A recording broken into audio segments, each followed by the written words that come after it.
Cursed because I was mimicking Pop. Thug life. I think we all did. Yeah, I was imitating. He was a curse because, I was imitating him. I was imitating what a thug was. But we all took it the wrong way. Right. And this is what I'm saying. You know what I mean? You could have had me in a car, and I would have killed somebody off Pop.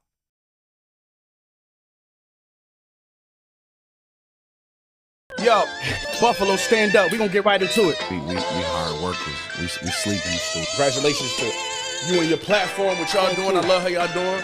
My ball's the meanest. My car's the cleanest. All time. Real or fake gangster. Motherfucker Sly Green, man. I've been hearing about that one since I was a kid.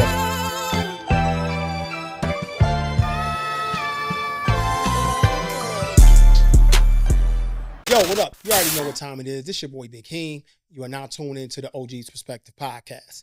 Yo, man, let me tell y'all something. We're going to do things a little different today. Big Heem ain't going to be as crazy as I usually get, man. I got a very special guest, man. This young man that I'm about to introduce y'all to, I literally knew him when he was a baby, like a shorty, man. A diaper cat, you know what I'm saying? I've been knowing him pretty much his whole life. This goes back a long time, but this is about to be something special, man. And I'm proud. I'm proud that I'm in a position to sit down with him. You know what I mean? Without further ado, I ain't gonna hold it because his story is unique, and I want him to be able to tell his story. I want to introduce y'all to the OG's Perspective Podcast, Robert Pooh Man Anderson. Okay, he is one of, or if not the founder of, Allah School and Born Now. Okay, it's right here in Buffalo, New York. He's going to be able to tell you a lot more about it than I do. I have been there. I like what he's doing. I've spoken there. So without further ado, welcome to the podcast, Pooh Man. I'm going to call you Pooh Man because that's what I've been knowing you as my whole life. Right. So I want you to introduce yourself to my audience and tell everybody where you're from. Peace, y'all. From Buffalo, New York, the East Side, Montana, and Newburgh. But before my mother got married Gary Jones or whatever, I lived on Shuley. I was born on Shuley, but migrating to that area and the family and things of that nature was led me to know Heem and his family and things of that nature. But I'm here today, you know what I'm saying, to elaborate, to add on, you know what I mean, in a positive way, because my story is basically for the kids. It's for the kids because every lesson is to be taught. It ain't to be repeated. And with that being said, I'm ready, big bro. I know the camera's right there. Okay. I thought it was right there. Okay. It's cool. They all on us. Yeah. That's your main frame. Right. That's my man. Yeah. So listen here. You've been on a hell of a journey, man. Like I said, when I brought you in here, introduced you, I've been knowing you for a long time. I want you to talk before we get into, the things that brought you in here, the things that got you to this point. I want you to talk about your childhood. How was it for you growing up in Buffalo? You're a part of a real big family. You, like you said, you just mentioned Gary Jones. I know your moms. I've been knowing your moms for years, man. I remember Joni, all of it, man. When I first came to Buffalo, it was Leo, D, Kashika, and Damu. Those was, those was the ones from Montana. Them was the first people that we really met off Montana, and then I learned about Leo Jones and all the brothers. So I want you to tell them a little bit about your childhood before we get into the nitty gritty. Well, the first aspect is that I always had my father, my real father, Robert Anderson Sr. Right. So I came from a decent upbringing. Now, my mother being young, one of being pioneers of getting money, falls on being self-sufficient as a booster. Yes. She had me at 16. She was caught up in the cycle of fast money. So, women that get money, more percentage get a man that get money. Mm-hmm. And just so happened, the Jones family and her, they linked it. And coming into that, though, my real father always had a strong hold on me pertaining to, I got your back. Yep.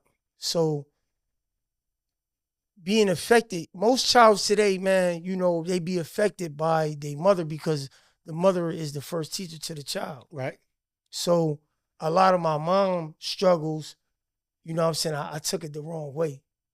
So from when I was born to 7, I experienced, you know, my innocence being taken when my uncle Tony Norris got killed. Mm. He was my babysitter. Mm-hmm. You know what I'm saying? He got killed at the glass house in 91. I know Tony Norris. Yeah. So with that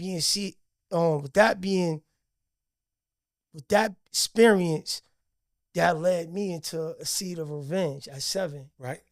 So it was easy for me to be influenced by you. It was easy for me to be influenced by those I seen because I was already hurt. You know what I'm saying? And then drug addiction came on my family. That brought low self-esteem because I'm growing up around money. I had all the clothes and all that. All of it. But I didn't have, I was hurt as a kid because I'm saying to myself, you know, this was a no-no. Yes, sir. To see someone, you know what I mean, someone you love dearly deal with drugs. Yes. So that right there, you know, deteriorated me from a lot of things, my focus as a kid. This is why with my kids, I'm so happy at 7 and 8, they are right now, where their innocence is protected. Mm-hmm. They still like cartoons. They still are free. That's my main thing, to protect the child's innocence. So with mine being, you know what I mean, taken at that age, it was easy for me to follow through with self-destruction. You know what, man? I'm gonna be honest. I never knew that. I wasn't even expecting you to say that. I'm being honest, man, because like I said, I've been knowing you since yay high, bro. Diapers, you know what I'm saying? I knew your moms, man. Y'all was fresh. All y'all never worried about clothes, none of that. I mean, when I say these was fresh dudes, these dudes was fresh, man. They dressed like little dope boys as kids. And they used to come around us, man. You know, we was on Warren Avenue, man. I met his moms when we was on Bissell. That's how long it go back. You know what I'm saying? Let me ask you this, because you was on Montana. When did you come into contact with Benny them and City Boy them? I knew Rawls was a city boy, right? When I lived on Shuley with my grandmother. Okay. We went to school 17. Mm-hmm. I met him. We was in the first grade together. Ross was a city boy. He was always popular. Mm-hmm. When I came to his class, you know, I'm the kid. Now I got the new velour. Oh, yeah. So he like, who is him? And we had a dance. We had a dance day. I outdanced him doing the hammer.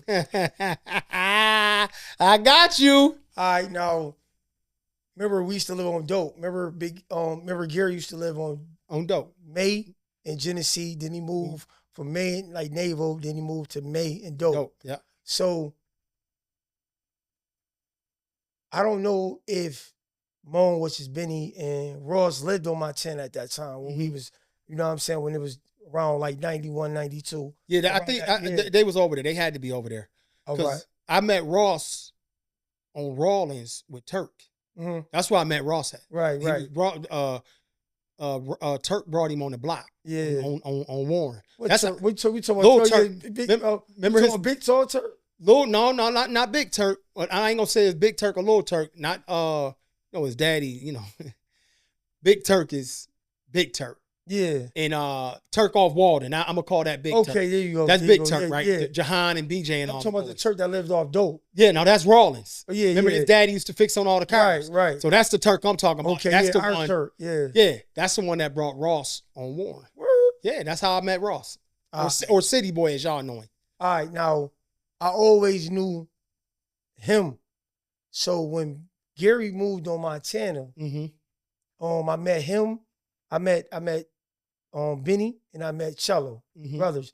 They was always Raw's crew. Mm-hmm.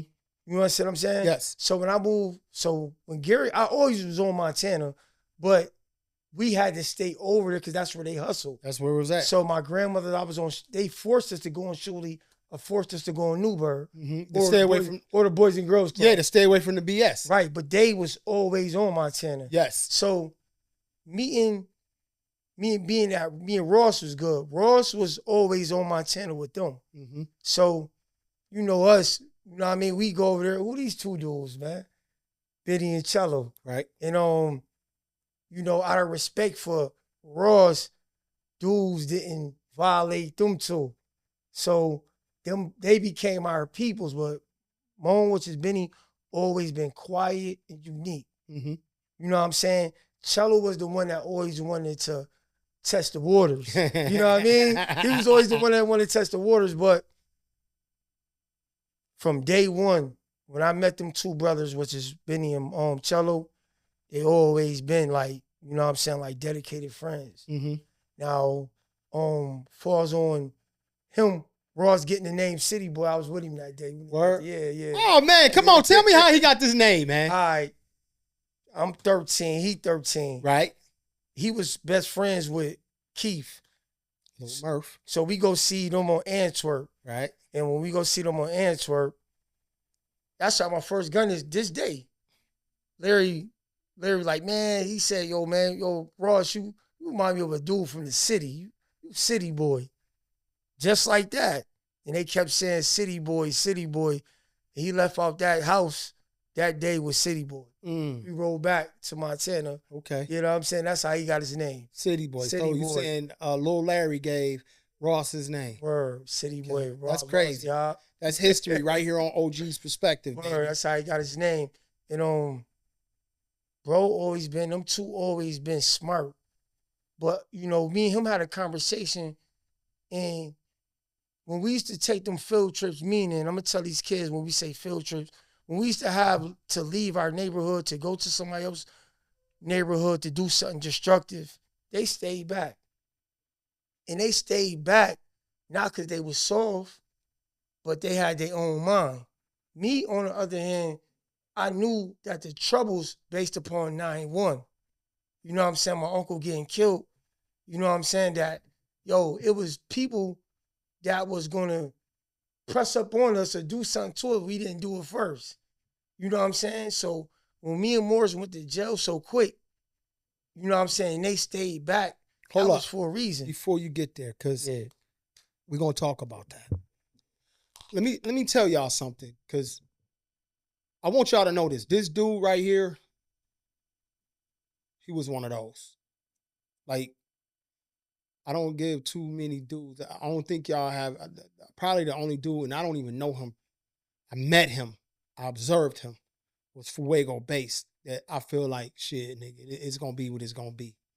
This young man right here, and I'm telling y'all this, I know for a fact, he one of them. He was one of them a long time ago. And I'm not going to sit here and say that I didn't influence it. I think the culture influenced it. And they used to come on our block, and they seen a lot of things that they probably shouldn't have seen. I'm going to be honest. Right.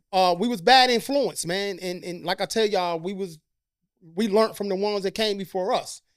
And I'm gonna lead it into it. That day that led up to my man getting jammed up, they was on our block earlier that day. I never forget this. I watched Morris. I watched Mario. I watched Lil Leo. I watched Lil D. I watched all the young boys. I watched Pooh Man, Low, you name them. All the young niggas in Buffalo, y'all, they came on Warren at some point in time. Warren Avenue and Antwerp. This is real talk. They pulled up, y'all. And him and Morris pulled off on that bike. And you say you was on the handlebars? Who was on the handlebars? We was on bikes, but yeah, y'all was on bikes. I never forget that day, bro. Now, give it to me. You take it from here. I'm gonna say this, right? Because that incident, right? That incident affect me to this day. Yes, you know what I mean? It should. And I can only speak about my part involvement, but you know, like today, you know what I mean, leaving off my channel with my little cousin Horace, Right. you know what I mean, his balloon release. I put my best foot forward today, Heem, because Yes. going to prison, right? Right. You know what I'm saying? Then you're doing, you know what I mean, 20 years, right? For a guard, it's short as with prison guards in prison, Right. but it's people there that kill multiple people, but controlled by a few guards. That's right. So coming into the system, 18, 19, I got arrested when I was 17, but when I went into the state, I was 18, 19. And I seen individuals that killed about 10 people, 7 people, and they was in control by a guard. And that let me know that there's picks in this game. You know what I'm saying? How all of us that took life, you know what I'm saying, is scared of this one guard. You know what I'm saying? Yes, I understand. So that changed that hit me because I'm saying to myself, like, yo, we being oppressed. We being, you know what I mean, by a different color at that though. And that made me hit home because I'm saying to myself, like, damn, we really, our focus or our aggression is in a wrong way. You know why they do that, right? Why? Because you know the saying, yo, don't mess with the white boy. If you mess with the white boy, they gonna shut the block down. Wow, right? That's ill. Because if you do something dangerous to a white boy, they shut the block down. If you do something to a nigga, they don't care. And that's a fact, bro. Right. So everybody operate on, yo, they get a pass. They get a pass. But like you just said, when you go to prison, 1 or 2 or maybe 3 guards sitting in there, and all they got to do is walk through. It's sad to say this. Right. Because I experienced it too. Right. All they got to do is walk through and then shut the whole block down. And it ain't nothing but a room. And I say this, so-called gangsters. Right. And that's no disrespect to nobody because I know real niggas locked up that'll kill without the blink of an eye. Right. But what I'm telling you is, it is sad because what you said is oppressed. We fear something because it has a badge. It has a symbol. It has a logo. Right. And they say if you violate that logo, you'll get another 7 or 10 or 20 years. But we'll kill each other with not a thought. Right. And so going into and seeing that hit me like damn. You know what I'm saying? What's really gangster? You know what I mean? The real gangsters was people that fought for us and gave their life. That's right. So going through that, I didn't feel good. And I'm going to tell you why I didn't feel good. I didn't feel good based upon I always had value. It was no reason to transgress to the extreme amongst my own people. You know what I'm saying? I'm going to say me. Even though I was raised amongst y'all and we didn't understand the hustling part. Right. So we jumped into aggressive and the sticker part. The gangster shit. So, but we always came from men of morals. Yes. And morally, it wasn't right. It wasn't. You understand what I'm saying? Yes. So that always hit me. That broke my heart, man, when that happened. Yeah, that always hit me. Now, let me ask you this. Have you ever had an opportunity to apologize? Oh, yes. Yes. I apologize every time I meditate. I apologize. I try to reach out to the family. Right. What I'm doing now is because of that incident pertaining to saving lives with the kids. Thank you. And I won't go back pertaining to black on black violence. Thank you. You know what I'm saying? I serve justice though, but I ain't gonna go back to, you know what I mean, fighting my own people or entertaining self-destruction. Let me tell you this. I saw y'all all out there. I wanted to come. I just got off work, man. I was beat, but I would have came, but I forgot it was taking place. I watched it the whole time. I'm so proud, man, that you standing up there like that, and they respecting you, and they recognizing you. You did a 180 in life, a 360, because I know where you came from. And hearing what you said about Tone Norris, now I know why you was the way you was. Yeah. I wish, on everything I love, I wish you would have came and told me that. I'd have hugged you. I'd have embraced you. I'd have told you, nephew, it's a different way to go. You know what I'm saying? You know the type of life we had to live. Right. We had to be the way we was. Right. You was aggressive because that's what you had to do. You had to be aggressive. It was either be predator or be prey. In that era. We was predators, bro. Right. I'm gonna be honest. We was gonna move if we had to move. You understand what I'm saying? Right. Let me tell you this. I respect you. I love you. You like a little brother to me. You're my nephew. You have never, never disrespected me. Right. You always, when you came over there, it was always Big Heem, Big Heem, Big Heem. Of course. You know anything you wanted, you could have got it. Right. Anything. You understand what I'm telling you? Mm-hmm. That was for anybody in the neighborhood. I just didn't tolerate disrespect, bro. I don't. To the day, I don't tolerate that shit. Right. And you shouldn't tolerate it. And I know you don't tolerate it. Right. And I commend you for apologizing. And I love what you're doing. Right. When you invited me and say, yo, Big Heem, I want you to come talk, man, that was a blessing. I'm gonna give you that footage so you can show that. You know what I'm saying? I got it. I'm gonna get it edited. I'm gonna get that to you so you can show your class. Because after that, them young dudes came up to me and they was like, yo, man, thank you. We wish more OGs would do that. Right. I hope today you break the ice so more OGs will pull up and come tell their story. That's it. And I'm gonna be real with you. I'm really challenging those right now, 40 years old and more and older. I'm challenging y'all right now because we seen it all. You know what I'm saying? We there's no excuse on misleading someone younger than you. You know what I'm saying? Because when we go to prison, we straighten up. But we come out here, we act like fools. Mm-hmm.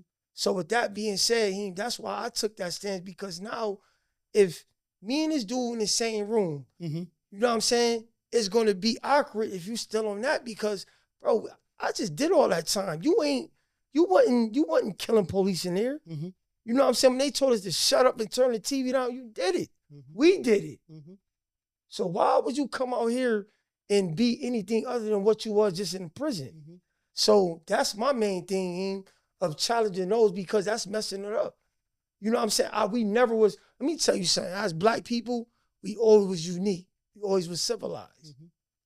I don't want to live in a dirty community. I don't want to live around people that envy each other. Mm-hmm.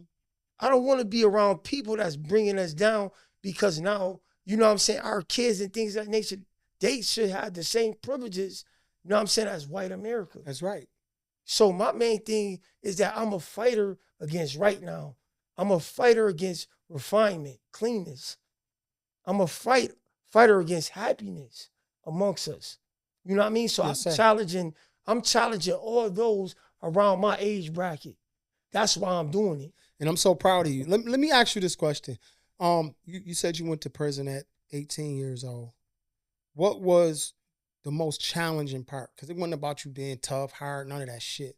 What was the most challenging part when you got inside them walls? The most challenging part for me was when you go to prison, that don't mean you're going to make it home. I caught a new charge in prison. I caught a 2.5 to 5 in prison. The most challenging part is when I seen the killer that killed my 2 cousins. And me and him had to go one-on-one. Mm-hmm. That was the hardest thing ever in my life, because I wanted to make it home. Mm-hmm. So it was me and him. Mm-hmm. You understand what I'm saying? Like, a lot of people never looked the killer that killed their family in their eye, me and you face to face. Mm-hmm. That was the hardest thing for me, and I had to go home. Mm-hmm. You understand what I'm saying? So I had to do what I had to do in order to be here with you right now. Right. You understand what I'm saying? Yes. That was the most hardest thing, because, like I said, nobody want to die in prison. You know what I'm saying? And I made it home. Mm-hmm. Green Haven, 2013. They'll tell you about it. Mm-hmm. Me and Lil Matt. You know what I mean? In Green Haven bathroom. He had a Muslim hold him down. I had a God hold me down. And we did our thing, and I came up out of there. Mm-hmm. You know what I'm saying? Yes. That was the hardest thing I did. The time I needed the time, because I was illiterate when I went to jail. Right. So I was eager to read. I didn't have no spirituality. I was eager to find myself. I was eager to get away the demons that was in me, the negativity that was in me. I was eager for that. So I feel as though I needed the punishment. You understand what I'm saying? Yes. Somebody, a part of me, when you kill somebody, for people who don't know, a part of you leave. Yes. So before I went to jail. Morris went to jail 3 days after. I went to jail a month and a week later. Right. And that month and a week later, you know what I'm saying, I was empty. You know what I mean? I was empty. It was like a part of me left. So me going to jail, I found myself. You know what I mean? I found myself on many levels. My soul, I didn't have no soul. So, you know what I mean? Prison, I didn't complain about it. Right. I didn't complain about it because I knew I needed that punishment and I needed to, you know what I mean, be better as a person. So, you know what I mean? I did my time, but I did my time wisely. Right. And I'm out here today to prevent people from making those mistakes when you don't have to. Today, you understand what I'm saying? Yes, and if you feel that way, how I feel, come to me. So this is why you have me up here telling my story. Yes. So people can come to me if you feeling, you know what I'm saying, if you illiterate, or if you got low self-esteem, or you know what I'm saying, or you know what I mean, there's something going wrong in the household that make you angry. You know what I'm saying? You have someone out here that been through all that and survived it.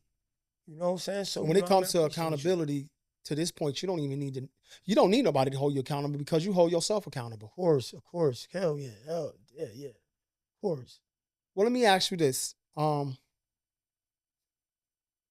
you went to religion, what did that do for you?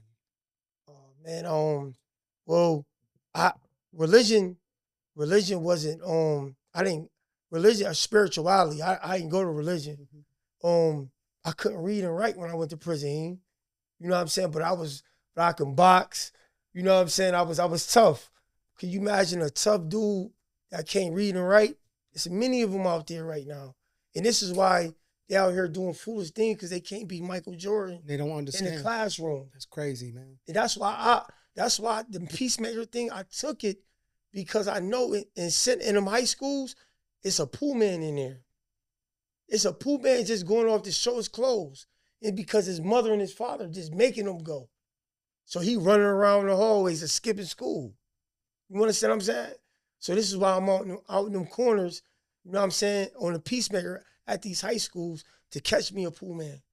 You know what I mean? So when I went to jail, you know, coming up in like the era you came, Poor Righteous Teachers, Rakim, KRS-One, but I always heard the black man was God. That did something to me because I'm black as heck. I'm black as ever. So I'm like, black man, God. Hearing that through Nas, through here, that always registered with me. You know what I mean? I'm like, my ashy self, God, me? And I always just did something to me. So when I went to prison, I couldn't read the scriptures of the Quran or Bible. So I asked somebody like, yo, I asked Mel, rest his soul, from Montana. He was on the older man block. I said, yo, is it a guard over there? And Lil Monty from Goodyear. Lil Mont, he had knowledge of self. He came over there the next day, taught me, Bonkers, Wendell, my man Marcus, and Feist, rest his soul. He gave all of us knowledge of self. I'm the one that kept it, and you know what I'm saying, and made it to this day. You know what I mean? So the culture of the Nation of Gods and Earths is a self-taught entity. Okay. Meaning the first thing, who are you? That's what you got to discover. Who are you? You know what I'm saying? Yes. After you discover now you got a purpose. You know what I mean? And that led me to spirituality, to the Most High, pertaining to your higher self. It's a macro, micro. What's above is so below. And that led me to what? To scriptures now. Now I can read, because now I study my lessons, taught me how to read and all that, do my math. Then I went to school, got my GED. From GED, I hit that Bible, I hit that Quran. You know what I'm saying? So this has allowed me to sit at the table with community leaders in our town. I got churches and I got mosques. That's beautiful. Yeah. You know, Pooh Man, I'm gonna be honest, man. I'm so proud of you, bro, because I know dogs that came home, bro, and my nephew, shout out to Gotti, man. He Cool. came home. He was back within 6 months because he didn't take the guidance that you got. You understand what I'm telling you? And Cool a good dude, man. He really a good dude. It's just that he didn't have the guidance. He got him now. I talk to him all the time. He gonna be a different person when he come home. You understand what I'm saying? Right. I can guarantee you that. DeAndre came home from doing 28 years. Came right home. We seen what happened to him. You know what I'm saying? You as well know so many guys that came home and they didn't get their shit together while they was gone. Because if you don't get your shit together while you gone, you're not gonna be able to focus. You're not gonna be able to function in this world. Well, let me tell you something though. When you go to prison, everything about prison remind you of the crime that you committed.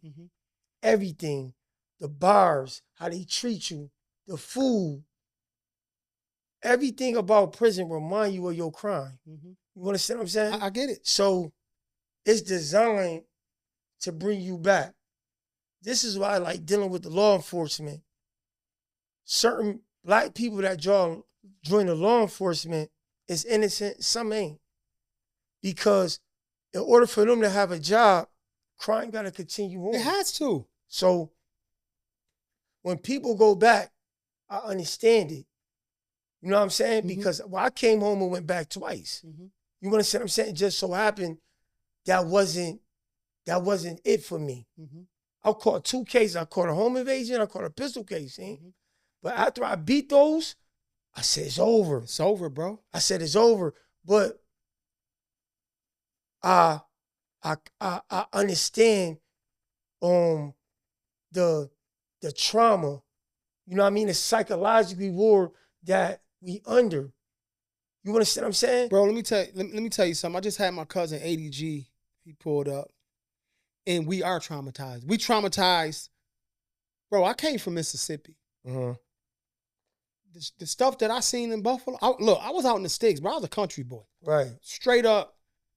Dirt roads. Gardening. I would consider that the good life. You understand? I lived the good life in Mississippi. Right. When I came here to the concrete jungle, bro, we had to get swift real quick. I'm real country. And one thing I know how to do, I know how to fight. My dad taught us how to fight. So we had to fight every single day. Every neighborhood we went in, we had to fight because they was making fun of our language. You know, our barrier was like we spoke a different language. Man, I was country as hell, dog. I couldn't literally, bro, you couldn't understand what I was saying.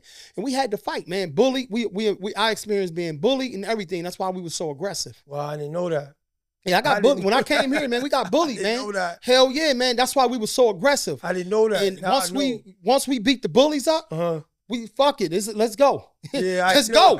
So anytime somebody bring aggression, it was lash out. I didn't know that. I had to learn how to restrain myself.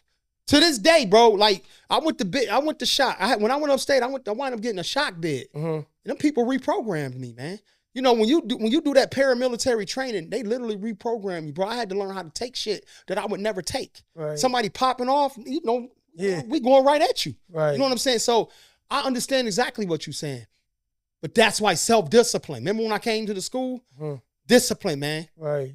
Self-control, that shit is everything. That's all you got now. Right now, that's all we got. Right. We got to have self-control. Bro, I know I still to the day experience certain things. I'm pretty sure you experience certain things. You work now. I see you. You be on there. You know what I'm saying? You work. Right. You already know what you're dealing with. Right. You got to be like, damn. You know what I mean? Right. I got you. Right. You got to swallow it. Right. Because this is how we pay our bills. Right. It's how we make our money. It's how we take care of our family. So it's a lot of things that you had to endure while you were locked up that you have to literally put that stuff to everyday life. And a lot of times when you coming from prison, especially doing them type of bids, you don't know how to turn that off. You don't know how to turn that off. Right. Aggression is all you know. Give it to me. Now, I'm going to say this. There's no excuse pertaining to when you adult, there's no excuse pertaining to going right or going, you know what I'm saying? Wrong. You know what I mean? You know, I'm going to say this. Why I say that? Because we all know right and wrong. You understand what I'm saying? So when you do wrong, that's because that's what you want to do. Right. You know what I'm saying? So people that come home from prison, they know what they got to do because you did right to come home. Mm-hmm. So when you come out here, it's because that's what you want to do. That's considered you punking out. To me, I punked out twice trying to take the easy route. I like how you putting that. Yeah, really did. I did though. I knew I had matter of fact, every time I went back, I had 2 jobs. Mm-hmm. I had 2 jobs. 2 jobs. Being greedy. Can't be greedy. Or saying, I ain't gonna get caught. No. You know what I'm saying? And that messes up every time. And that's what I'm saying, Heem. We can't blame white people, bro. No. All these Arabs. No. None of that. You know what I'm saying? They doing what they supposed to do. No. You know what I'm saying? They about their business, and one is about staying in power. Us, on the other hand, we taking it lightly. This is why, for us dealing with family members locked up, you know what I mean? Things of that nature, you know what I mean? Going back, it's because we got to get it right.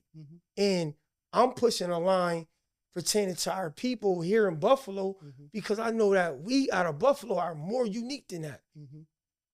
I know we raw. Right now, Born Now, the law school here is the second one in the whole New York State. Dope. Wu-Tang been 5%. Rakim been 5%. AZ been 5%. Busta Rhymes been 5%. So many people, you know what I'm saying, superstars been, Jay-Z was dealing with the lessons. Nas was dealing with the lessons. Not saying that they was members, but you know what I mean, they dealt with the lessons. They all tapped in. Superstars dealt with the lessons, right? There's only one school in Harlem. That's the foundation. You know what I'm saying? That's the first school that was ever. And y'all the second one? We the second one. No, ain't no, y'all. We. Our the city second. the second one. Wow. You understand what I'm saying? That's crazy. So at the end of the day, I'm kicking off and letting, you know what I'm saying, our state know, not just the city. You know what I'm saying? That Buffalo got some brilliant people. Yes, we do. And at that though, the foundation of what the knowledge was made in the city, Buffalo keeping it alive. You understand what I'm saying? Yes, so, I do. You know, that right there, right now, Big Heem, you know what I'm saying? This is why I'm kicking butt in the town like that, to let the world know. You out here. Yeah, you out here too, bro. To let the world know how much, you know what I'm saying, out here, we didn't forget. And I got to give it to these kids. Bro, I see you. I'm watching. I don't know if you see me. I'm clicking. I'm in there, bro. I'm watching it. When I seen you handing out the socks, and what you was handing out, socks and t-shirts, right? Right. That's the day I hit you. I said, yo, 'cause me and you had already talked. We had already talked. Right. I said, yo, you got to come. This is it. Right. This show time. Let me ask you a question. When you first came home, like your first time, because you went back twice, what was the first thing you did? Besides eating something, because I know you had a craving, you wanted to eat something. Oh, man, the first thing I did. What was the first thing you did? Took a bath. Oh, man. Took a bath. Blessings. Yo, that's the first thing I wanted to do. Right, took a bath. I swear to God. Yeah. I wanted to take a bath, man. Yeah. Dude, that's crazy, ain't I it? took a bath, man. I took a bath. God, yo, that's dope. I took a man. bath. I think I hope everybody do that. You know where we from, bro. We from where we from. You know what I'm saying? We were, even in prison, even in, like, me, when I went to prison, I seen a whole lot, like, you know, for us, our area, there was no one like us in prison from Buffalo. Yo, dude, as soon as I went up top, I'm gonna keep it a buck. I see Dre Hooks. I see my cousin. Shout out Dre Hook. Yo, Face. because they was like, what the fuck you doing here? You know, I'll move, you know what I'm saying? Yeah. They like, yo, how you with the fuck it, nigga, I'm here. Let's deal with it. Dude, nigga send me care packs, blah, blah, blah. You know, it come right in. You know what I'm saying? It was nothing but love, man, from the Buffalo niggas. What was the first thing you ate when you came home? Oh, the first thing I ate. My mom, damn, I can't even remember, but they had some seafood and stuff for me, man. That shit was good, wasn't it, man? Yo, I didn't even really eat. My wife cooked me steak. Dude, she had all kind of shit, bro. Yo, I'm gonna just be honest with you. When I came home, I came home confused. Mind you, I went to jail at 16, 17. Oh, it was a different world. So I never paid a bill. I never had kids. You know what I mean? I was up to age. I'm 32, but yet with no experience. Never had a job, none of that. So I was confused. And this is why we got to prevent kids from going to jail because being that it took so much time from me, I'm trying to find my way. I had jobs and all that, but I still didn't know who I was out here in society. Yeah. Like you can have all that knowledge in the world, but it's going to take you the same amount of time you did in prison to get back to here. Damn. So this is why I went twice. You understand what I'm saying? And Heem, I was confused. I was confused up until 2020, 21. I have been had all that knowledge. Mm-hmm. My book been done since 2015. Mm-hmm. And the universe, some people say it's God, will allow me to push this positivity. When you get ready to drop that book, I want you to come on here. I'm coming here. Just come on here. I didn't even want to come here because I wanted to come with the book. It's all right. But I came anyway because we needed to get to these kids. Yes. But overall, when I did, anybody that did all that time, don't let them lie to you and tell you that they're all right. When I came home, I wasn't all right. Matter of fact, the town wasn't like it was. It was abandoned houses. It looked like the South. I tell people all the time. Yeah. Buffalo was nice. Right. Buffalo was nice, bro. Right. Buffalo was nice, bro. Like, come on, man. We used to party. It was beautiful. This city was nice. Me and you never experienced abandoned houses back then. Nah, bro. So when I came home, there was no one on corners. It was banded. The money was still there, but it wasn't no more community. Nah. So that I was lost because what I do was Montana, just family orientated. So for me, it took many years for me to get accustomed to our city and program as a citizen. So with that being said, a lot of people that did all that time, they confused. This is why they stuck, or you know what I mean? Let me ask you this, Pooh. Do they offer counseling in there? Yeah, but counseling, book counseling don't have nothing to do. So they don't, like, you can't go sit down and like talk to nobody. Oh yeah, you talk to your counselor, but right? but what happened with me was that having a kid, fatherhood, yes, being able to be there for my child, but being able to come to you and tell you, Heem, I don't know how to work this phone. Right. You know what I'm saying? Okay. Or getting used to a routine.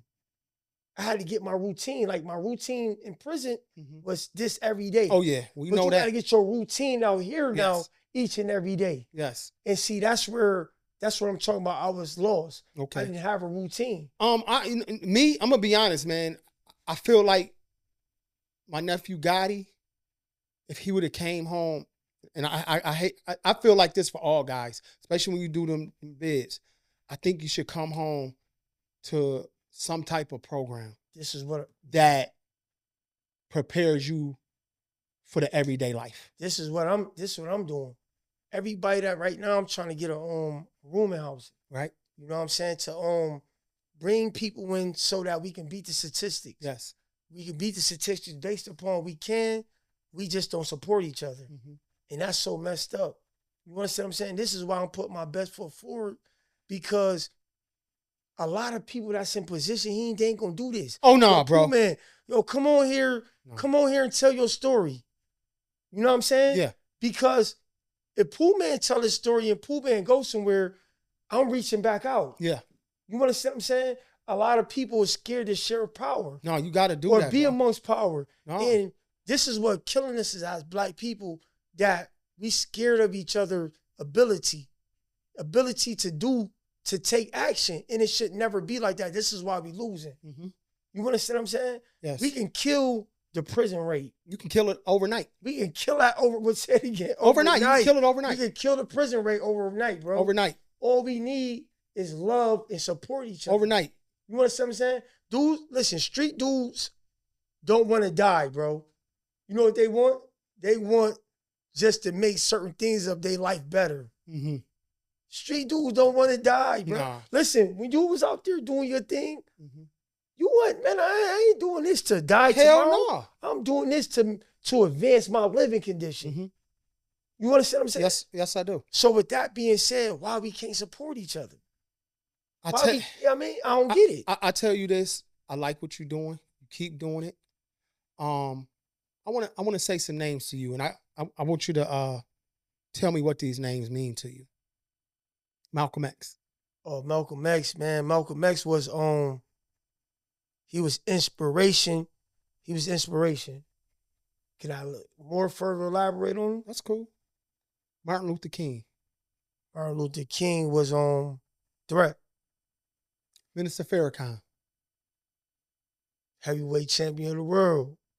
Jay-Z. Jay-Z. He how you say it? He influenced him. Influenced him. I said. Nas. Nas, man. Nas brilliant. Tupac. Man, Tupac, man. Tupac,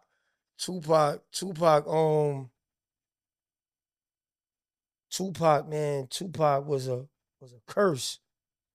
I'm gonna say it was a curse because I was imitating Pac. Thug life. I think we all did. Yeah, I was imitating. He was a curse because, you know, I was imitating him. I was imitating what a thug was. But we all took it the wrong way. Right. And this is what I'm saying. You know what I mean? You could have had me in a car, and I would have killed somebody off Pac. You know what I mean? This is why I say it was a curse, because we was actually living that. You know what I'm saying? I'm saying we was living his words. Mm-hmm. And come to find out, it was entertainment. Mm-hmm. A dude right now that's influencing right now amongst me and you, it'd be like spitting on us by you telling these raps and messing up our kids and our grandkids' heads with that nonsense, man. Mm-hmm. Sit down, because you ain't even doing that. Mm-hmm. So now Pac is my favorite rapper. Mm-hmm. But I say he a curse. I'm telling you publicly he a curse because he messed up. A child mind I had, I took it literally. You know what I'm saying? You know, the best Tupac album to me ever made was Machiavelli. And that's the one they didn't want him to be alive for. Wow. That album, it gives you everything Tupac was. Mm-hmm. He wasn't a thug. Mm-hmm. He was a visionary. Mm-hmm. He was a leader. He was a changer. They killed him because they never wanted him to be alive for that album. Can you imagine if he would have lived for Machiavelli? Yeah. You know, at that time, man, he brought forth a coastal war. We from New York. He didn't, though. Hold on, time out. We from New York. Yes. I ain't like dudes. I ain't like Biggie. Mm-hmm. That's deep. You can make dudes in New York not like another New Yorker. It's crazy, right? That's crazy. But Pac never did it. It was the media. That was no different than how we was, on some G shit, or how we was moving. Hold on, Heem. We ain't gonna go deep in that, though. Hold on. Listen, let me tell you something. First off, it was serious. When he was riding on them, right, bruh, man, he came and got some Buffalo dudes like me and myself. We done rolled on Brooklyn. Did whatever. We done rolled on Brooklyn. That's how much we love this dude. It's how much he influenced us. Yeah, we did whatever. But when I sit back and think about it, man, you know what I'm saying? Like, this is why I'm my kids. I'm skeptical about what they hear. Mm-hmm. You understand what I'm saying? Definitely today they got homosexuality. No disrespect to the gay community. Mm-hmm. But they got a lot of that in the music, mm-hmm. in the TVs, and you know what I'm saying? A lot of, not just that, a lot of other things. Right. You know what I'm saying? So I don't want, you know what I'm saying? I want them to deal with reality. Mm-hmm. Don't be a leader. I wasn't a leader back then. Mm-hmm. I wasn't a leader because I can be influenced through somebody I never met through a tape. Mm-hmm. Nah. You know, I always say, let the kids be kids. Let them make their own decisions as they get older. I'm going to leave that there because sometimes I get in trouble for some of the things I say. Right. I want to ask you this. It's a question that I ask everybody on my podcast because I know this is not going to be your last time. Your story is a continuous one. Mm. You got a continuous story. If there was 3 people, before I ask you this, if there was anything you could change in your life, if you could change it, what would that be? 3 things. No. I'm gonna get to that one. I'm asking you this question. Mhm. If there was one thing you could change in your life, what would that be? One thing I could change, not everybody that passed away that I didn't really get a chance to give them, you know what I'm saying, my whole heart of how I felt about something. You know what I'm saying? You know what I mean? Like my cousin Tia, my uncle Rasheen, my uncle Pooj, Lil Horace, you know what I'm saying?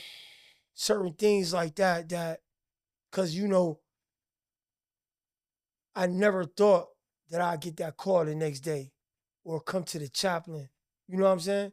Cause we don't never think that, we don't never, like, everybody that passed, that's my peoples, I just mentioned, I never thought that, you know what I'm saying, that if I knew that they was gonna die soon, then I would have gave them more. You know what I'm saying? I'd have gave them, you know what I mean? Mm-hmm. I never thought of that. So that's the only thing I've changed. I would have loved them more. I would have, you know what I'm saying? Lil Tia, man, R.I.P. Yeah. Tia, man. Like that whole that was just craziest thing ever. Yeah. Yeah, but I wouldn't change nothing else because I had to go through hell. All right. You know what I mean? But them the only things I would change, you know what I mean, in life was, you know what I mean, the people like with you, with him, anybody that I love, check up on them more. Because you never know. Right. You know what I'm saying? And, you know, we take that for granted. We take that really for granted, bro. We don't know what made you, when we leave each other's sight, you don't know. You don't know. So if you love people, you love, you know what I'm saying, you respect those, send a text, man. I'm going to try my best from here on out to send you a text every morning. I feel Send, you know what I mean, things of that nature because you never know, bro. No, I tell them, You know what I mean? and I tell my wife this all the time. I said, I'm a black man. There's a 50-50 chance when I leave home because I'm fighting to get back to these. That's crazy, man. This right now, 2025. Yeah. I fight to get back home because you already know when you come out here, we got to. And it's not that you have a personal enemy. It's just this what we have to deal with as a black man. Right. Racism, the police, other black dudes, you know, just the element of Right. being black. The shit's sad. Right. Now, this is what I was about to ask you. There was 3 people that you could talk to, dead or alive. Mhm. They could walk through the door right now. Who would they be? And why? Just one of them. Why? I would talk to, first, it would be the founder of the Nation of Gods and Earth, which is Allah. You know what I'm saying? But his name, his mother and him gave him was Clarence Smith. The reason why I would want to talk to him because I started that in my city. Right. And I want to know if he was really who he was, you know what I'm saying? Because what I'm advocating right now, you know what I'm saying, and trying to give kids to save their life, I want to see if you was true, you know what I mean? Like, what was your reason for this? You know what I mean? Yes. The second person would be, man, this is deep, man, because you got some real great leaders, man, who made an impact. Who made an impact, man? Who made an impact? Malcolm. I want to build with Malcolm. I want to build with Malcolm. I want to build with Malcolm because I would want to ask him, you know, why he wasn't humble. You know what I'm saying? Why didn't he wasn't humble enough to listen to his teacher? You know what I'm saying? Was it worth it? You know what I mean?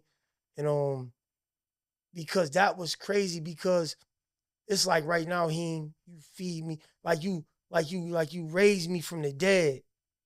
And I started listen to accusations based upon power. Based upon me being a star. You raised me to be a star. And now I feel like I got it. So now I'm starting to rebel against you. You know what I'm saying? And that's what I see a lot right now. There's like a lot of soldiers don't know how to follow. Mm-hmm. And I would ask Malcolm, because Malcolm, you Malcolm. You know what I'm saying? This man is Elijah. You know what I mean? Even if it was, they're still your teacher. Mm-hmm. You understand what I'm saying? I So hear I you. would want to add on with him about that, because a lot of us that's dealing with blackness and out here putting beats at belt to butt, you know what I'm saying, with our people, you know what I'm saying? We them formulas come from them, Mm-hmm. our forefathers.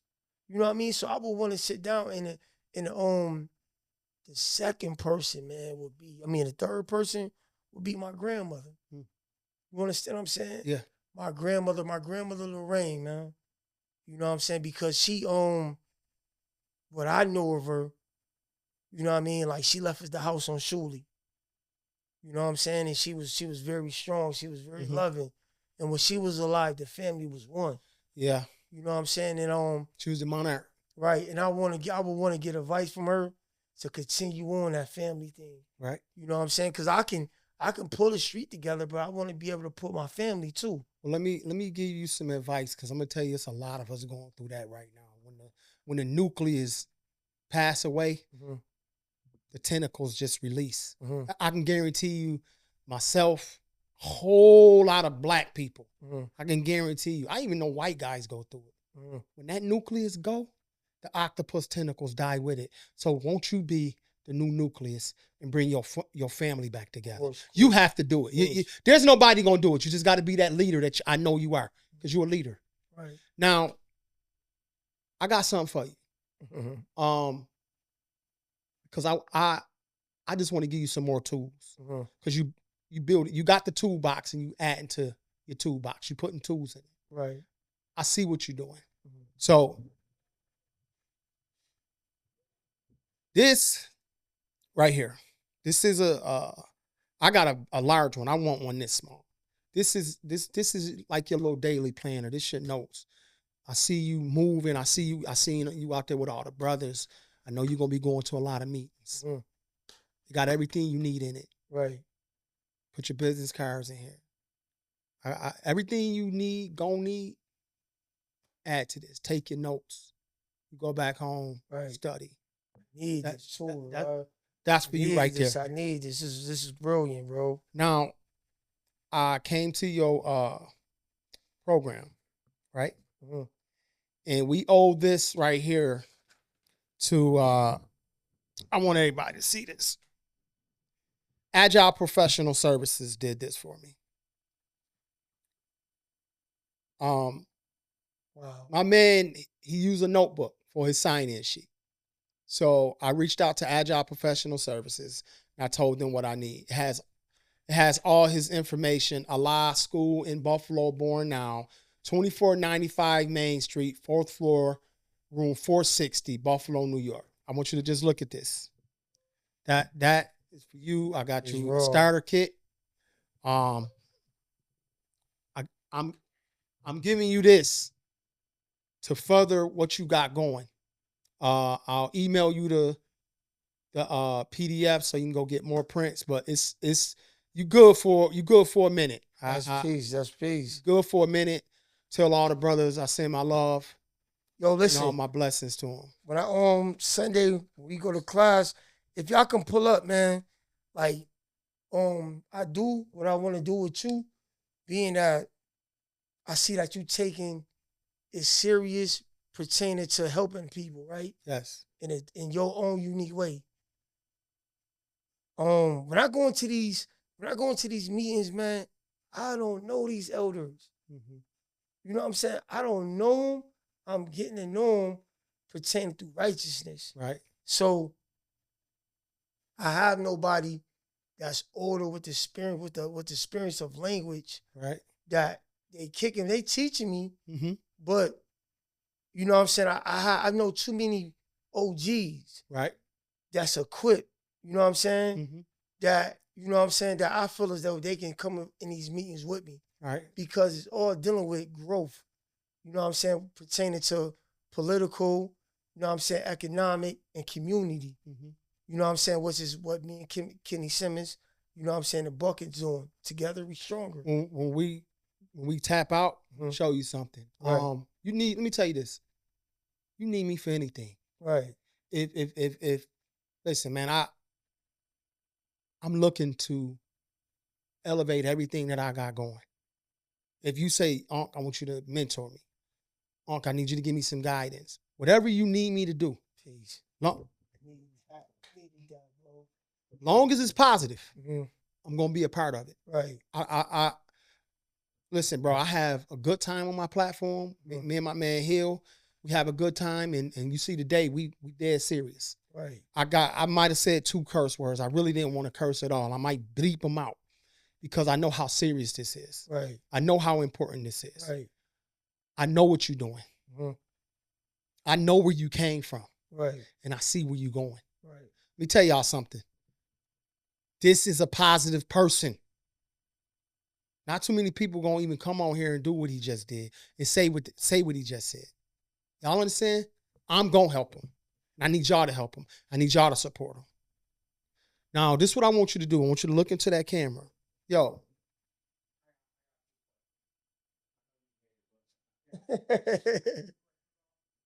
Go ahead, bro. Biggest lesson I learned was that I wasn't no animal. I wasn't who I thought I was. Why? Because a real negative person gonna be negative there. So it wasn't me. So why would I come home and be something that I ain't? You know what I'm saying? Not saying that I won't get busy, but I'm more than, you know what I'm saying, looking at myself, which is black folks, you know what I'm saying? In a wrong light. I'm not no animal on that. So I can't push that. You know what I'm saying? Only thing I can tell you, yo, stop it. You know what I'm saying? We not like that. Stop. Okay, if you go ahead. Go ahead. You know what I'm saying over there, but you're not about to do this with these kids, bro. Because I really know tough dudes. 2 tough dudes. Man, I know tough dudes, man. I seen tough dudes kill people. Man, I'm here. You know what I'm saying? I ain't going nowhere.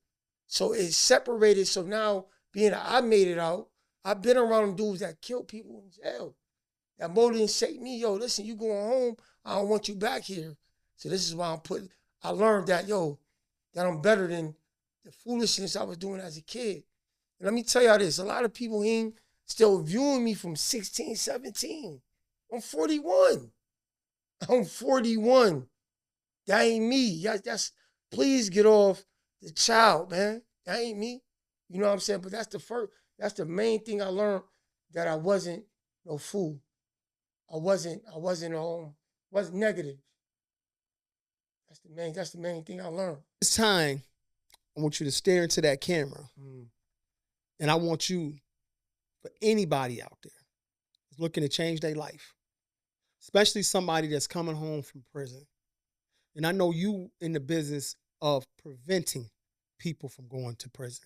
Of course. I want you to give them some advice and give them the truths, man. Don't sugarcoat it. Get them some information, man, on whatever you can to get them to deter themselves from going behind them walls. Please, listen, when it comes to the youth, all parents know that regardless of what your child do, it's still your child. Love them. One thing that I wish a lot of people, see, I always put it on me because the things I was going through, a lot of people in my neighborhood or that I looked up to didn't come home from murder. So I couldn't go to nobody and ask them, yo, you going to jail for murder? How is it in there? You understand what I'm saying? You know, so if I'd have had somebody that, you know, went through that, I wouldn't have went. I never would have never put myself in those shoes. So when y'all kid is acting out in a certain way, ask them what's wrong. You know what I'm saying? And go the extra mile until it kills you to save your child. Because some kids can't go through prison. You know what I'm saying? Some people can't withheld that type of severity punishment. You know what I mean? So with me today, I'm pushing forward to any kid. I love all your kids that y'all say that's bad. I like taking them on because ain't no kid bad. And people that's come home from prison, seek help. You know what I'm saying? Seek all help. Sometimes if you ain't got no family support, go outside of that and deal with that same discipline you had to sit in that cell that wasn't yours. You know what I'm saying? Put your pride to the side and go, if you got to go out of town or whatever you may be, or go amongst these programs that, you know what I mean, city is offering you, do it. Because there's nothing like freedom. You know what I'm saying? There's nothing like freedom. We both know that. So with that being said, man, you know what I mean? Either you're going to take your life serious or you're not. This is for those that's coming out of prison. Me, I can't give them back 10 minutes. You know what I'm saying? I can't give them back 10 minutes on a simple fact that's not me no more. You know what I'm saying? I'm about life. I don't speak no death. I don't speak no negativity.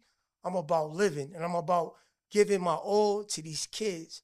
You know what I'm saying? Because that's what I know that the universe let me out for. The things I did to someone child that they can't get back is, you know what I'm saying, now dedicated my life for. You know what I'm saying? So whatever I have to do to save lives, that's what I'm going to do. If I got to sit out in them corners, you know what I'm saying, rain, hail, sleet, and snow, you know what I mean, to prevent a kid, you know what I mean, from taking the wrong path, that's what I'm going to do. My role is a little personal than the average person, Heem. You know what I'm saying? Due to the fact that a youth passed away pertaining to my situation. Mm-hmm. You know what I'm saying? So I don't be wanting these kids to kill each other. You know what I mean? So, you know, whatever I have to do to give to y'all, like I better myself to give more. You know what I mean? So if I got to put myself back in school, or if I got to deal with community leaders to learn more, if I got to sit and listen to my uncle pertaining to a jewel he have to give me to give back, that's what I'm doing. You know what I'm saying? I'm getting better and I'm getting stronger so I can give more to the youth. Man, thank you so much. Yo, y'all know how I do. This is your host of the OGZ Perspective Podcast. Thank you so much, Pooh Man. Thank you. I know you coming back. I can't wait till you come back. Of course. You ready to drop that book? Bring it. And a movie. And the movie. Yeah. Y'all know how we do, man. OG's out, baby. Peace. Pooh Man edition.